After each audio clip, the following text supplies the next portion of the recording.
Assalamualaikum warahmatullahi wabarakatuh.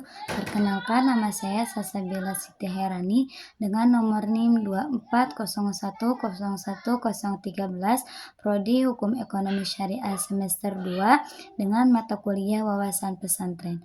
Pada kesempatan kali ini, saya akan menjelaskan sedikit materi tentang dinamika pesantren di Pulau Jawa. Sering kita dengar kata dinamika. Dinamika memiliki beberapa pengertian bergantung pada konteks penggunaannya. Secara umum, dinamika mengacu pada perubahan, perkembangan, atau pergerakan yang terjadi secara terus-menerus dan melibatkan berbagai faktor yang saling berinteraksi.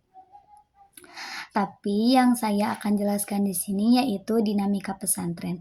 Apa sih dinamika pesantren itu?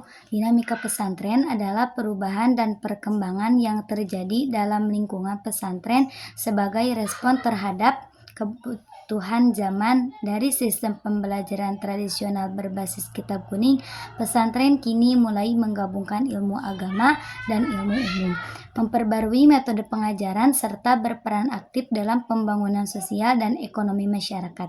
Dinamika ini menunjukkan bahwa pesantren terus berkembang tanpa meninggalkan nilai-nilai keislaman yang menjadi dasar utamanya. Selanjutnya ada perkembangan pesantren di Pulau Jawa dari masa tradisional hingga modern, yaitu pada masa tradisional abad ke-15 sampai awal abad ke-20. Pada masa awal penyebaran Islam di Jawa, yaitu abad ke-15 dan seterusnya, pesantren berkembang sebagai lembaga pendidikan berbasis kitab kuning. Metode pembelajarannya sangat tradisional, berpusat pada pengajian kitab-kitab klasik Islam seperti Al-Quran, hadis, fikih, tafsir, dan kitab kuning.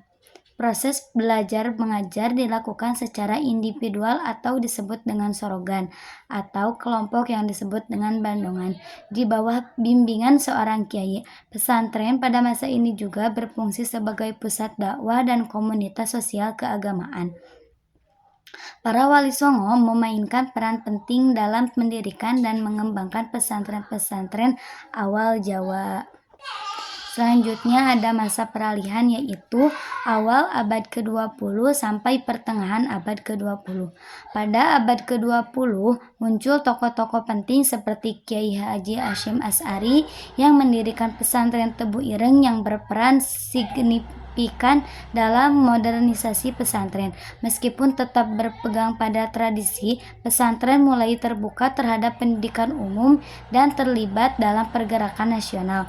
Munculnya organisasi-organisasi Islam seperti Nahdlatul Ulama dan Muhammadiyah juga berpengaruh perkembangan pesantren, dengan masing-masing organisasi memiliki pendekatan yang berbeda dalam pengembangan pendidikan Islam.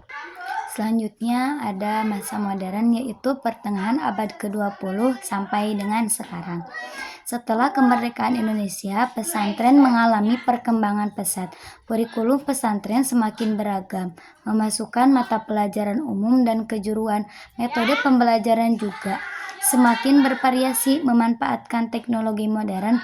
Pesantren juga berperan aktif dalam pembangunan nasional, baik di bidang pendidikan, ekonomi, maupun sosial. Banyak pesantren yang membangun lembaga pendidikan formal seperti sekolah umum dan perguruan tinggi, serta terlibat dalam program pemberdayaan masyarakat. Pesantren juga semakin terhubung secara global dengan santri dan pengajar yang berasal dari berbagai negara. Selanjutnya ada rangkaian pesantren tertua di Pulau Jawa.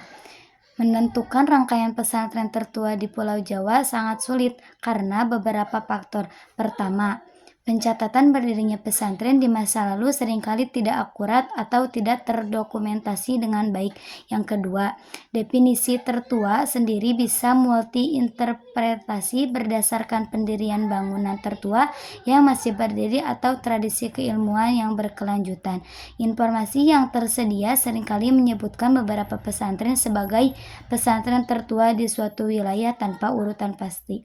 Meskipun demikian, beberapa pesantren di Jawa sering disebut-sebut sebagai pesantren tertua, termasuk satu pesantren Sidogiri yang berada di Pasuruan, Jawa Timur. Sering disebut sebagai pesantren tertua di Indonesia, didirikan sekitar tahun 1745. Yang kedua, yaitu pesantren Jamsaren yang berada di Surakarta, Jawa Tengah, didirikan sekitar tahun 1750. Yang ketiga yaitu pesantren Buntet yang berada di Cirebon, Jawa Barat, disebut sebagai salah satu pesantren tertua di Jawa Barat. Yang terakhir yaitu pesantren Tegal Sari atau Gebang Tinatar yang berada di Ponorogo, Jawa Timur. Sering disebut sebagai pesantren tertua di Indonesia, didirikan sekitar tahun 1745. Jadi, kesimpulannya, dinamika pesantren di Pulau Jawa merupakan cerminan dari kemampuan lembaga pendidikan Islam tradisional ini dalam merespon perubahan sosial, budaya, politik, dan ekonomi yang terjadi di masyarakat. Pesantren tidak hanya bertahan dari gelombang modernisasi dan globalisasi, tetapi juga berkembang dengan cara yang unik, menggabungkan nilai-nilai tradisional Islam dengan pendekatan-pendekatan baru dalam pendidikan dan pemberdayaan masyarakat. Sekian presentasi dari saya. Wassalamualaikum warahmatullahi wabarakatuh.